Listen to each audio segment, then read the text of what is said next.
नमस्कार, हम प्रतिमा चौधरी। दोपहर 3 बजे के भोजपुरी समाचार में स्वागत बा। सबसे पहले प्रमुख समाचार।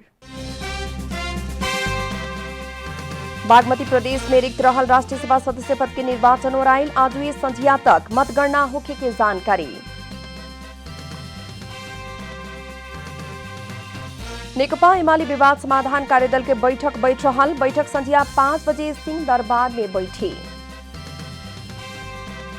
संघीय संसद के सदस्य ना रहल मंत्री के पदमुक्त करेला अंतरिम आदेश के मांग से दर्ता रीट पर सुनवाई हो रहल। रीट के पेशी प्रधान न्यायाधीश के एकल इजलास में।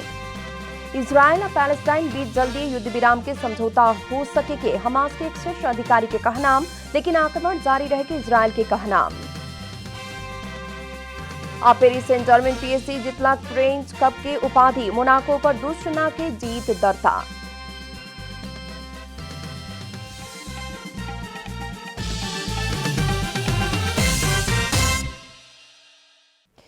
अब पूरा समाचार। बागमती प्रदेश में रिक्त रहल राष्ट्रीय सभा सदस्य पद के निर्वाचन ओराइल बा। बागमती प्रदेश के राजधानी हेटौड़ा 4 स्थित भूटन देवी माबी में रहल मतदान केंद्र में सवेरे 9 बजे से मतदान शुरू भल रहे। मतदान अभी कुछ देर पहले ही ओराइल आ संझिया तक मतगणना कर सके के तैयारी रहल जिला निर्वाचन कार्यालय जनौले बा। निर्वाचन में नेकपा एमाले से गृह मंत्री राम बहादुर थापा उम्मीदवार बनल बानी। उही लिखा विपक्षी गठबंधन से नेपाली कांग्रेस, नेकपा माओवादी केन्द्र आ जनता समाजवादी पार्टी के समर्थन में एमाले नेता माधव कुमार नेपाल निकट के डॉक्टर खीमलाल देवकोटा चुनावी मैदान में उतरल बानी। निर्वाचन में प्रदेश सभा सदस्य स्थानीय तह के प्रमुख उइलेखा उप प्रमुख से मतदान करे के मिले। बागमती प्रदेश सभा सदस्य 109 जने आ प्रदेश के 13 जिला के 119 स्थानीय तह के प्रमुख आ उप प्रमुख 238 करके इ निर्वाचन में कुल 347 मतदाता बाटे लोग। राष्ट्रीय सभा निर्वाचन में नेपाल मजदूर किसान पार्टी के कृष्ण बहादुर तामाङ भी उम्मीदवार बनल बानी। राष्ट्रीय प्रजातंत्र पार्टी राप्रपा द्वारा राम बहादुर थापा के मत देवेला व्हीप जारी कल गेल बाद राष्ट्रीय जनमोर्चा द्वारा डॉक्टर देवकोटा के वोट डालेला निर्देशन दिहल गयल बा। लुम्बिनी प्रदेश के राष्ट्रीय सभा उपनिर्वाचन जेठ 17 गते होखी। नेकपा एमाले विवाद समाधान कार्यदल के बैठक आजू बैठे वाला बा। काल्हू संझिया 7 बजे सिंह दरबार में बैठे के कहल बैठक स्थगित भइला बाद बैठक फिर आजू बैठे लागल हा।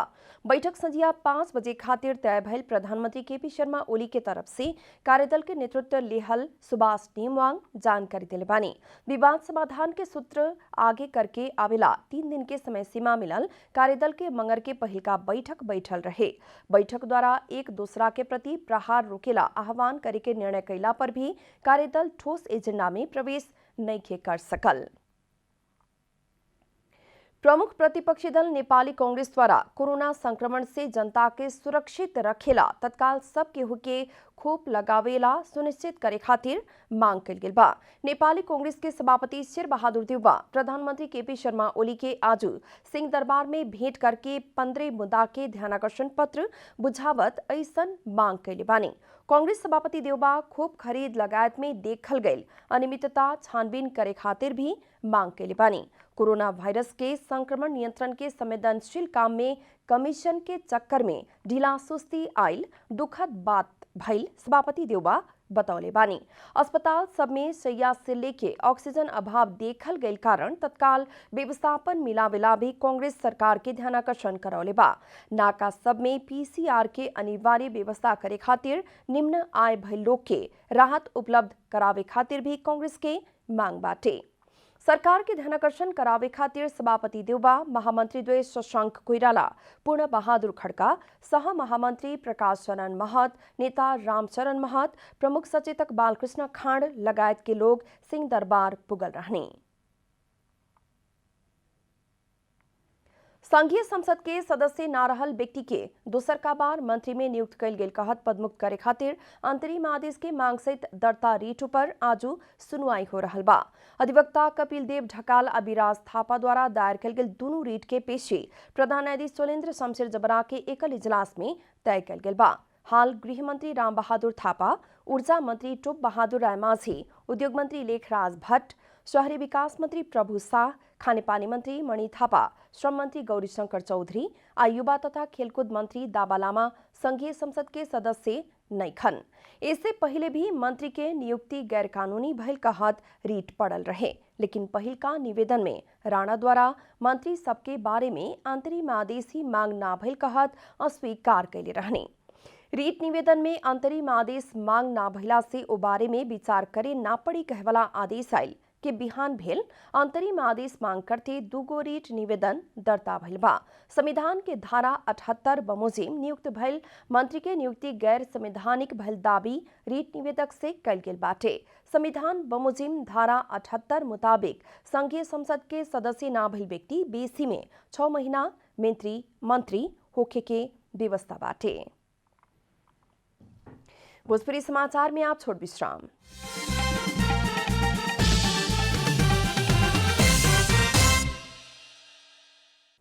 भोजपुरी समाचार में अब बाकी समाचार। राष्ट्रपति विद्यादेवी भण्डारी द्वारा सीता जयंती के अवसर में स्वदेश तथा विदेश में रहल संपूर्ण नेपाली सब में सुख शांति आ समृद्धि के कामना कल गेल बा। वहां के आजू देहल संदेश में ई दिवस से लैंगिक लगायत सभी किस्म के सामाजिक सांस्कृतिक विभेद अंत करत प्रगतिशील सभ्य आ सुसंस्कृत समाज के निर्माण खातिर सब केहू के निरंतर प्रेरणा प्रदान होखो कहवाला शुभकामना व्यक्त कैले बानी।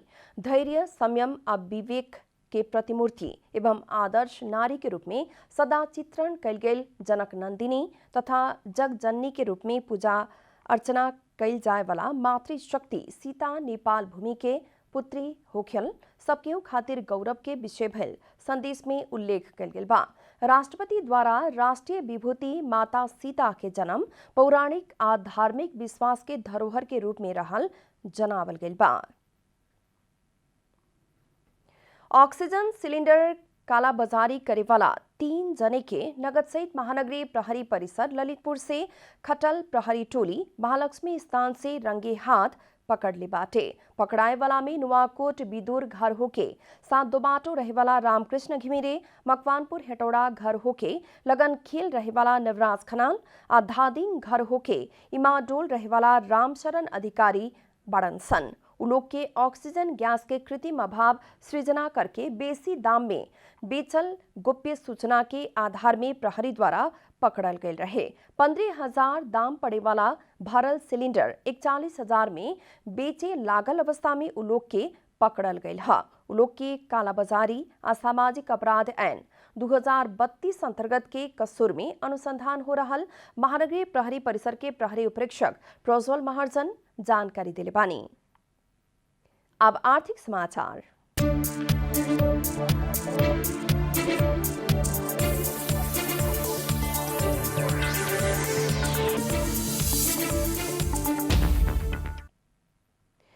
आज नेपाली बाजार में सोना के भाव तोला में 400 रुपया से बढ़ल बा। छापा वाला सोना प्रति तोला 93,700 रुपया कायम कल गेल बा, जबकि बुध के छापा वाला सोना प्रति तोला 93,300 रुपया में कायम भल रहे।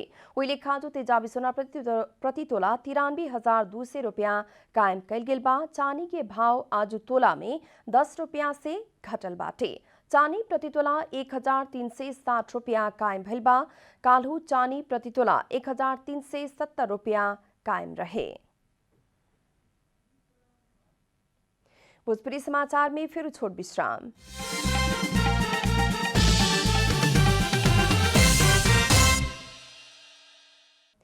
आप खेलकूद समाचार।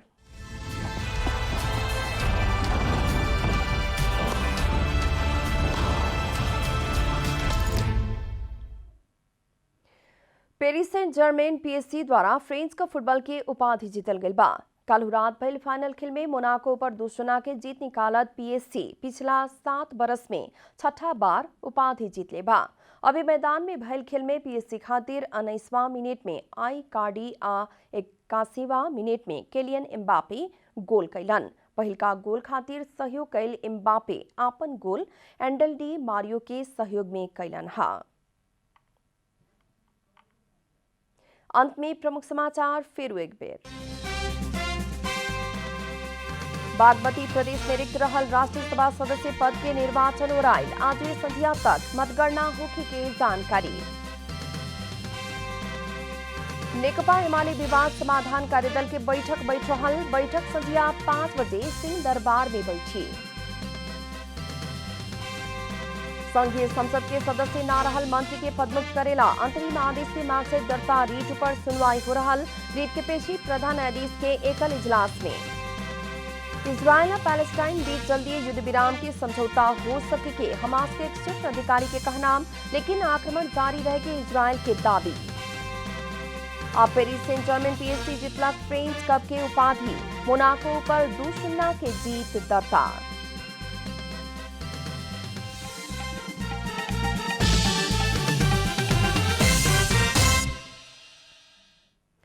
एक साथ भोजपुरी समाचार अभी खातिर इतना ही। जनता द्वारा जनता खातिर प्रसारित जनता टेलीविजन के कार्यक्रम सब अपने यूट्यूब, ट्विटर, फेसबुक हमने की वेबसाइट जनतासमाचार.com में भी पढ़ आ देख सकतानी लोग। सूचना में अपने के सहभागिता, समय में समाचार, हमने के प्रतिबद्धता। नमस्कार।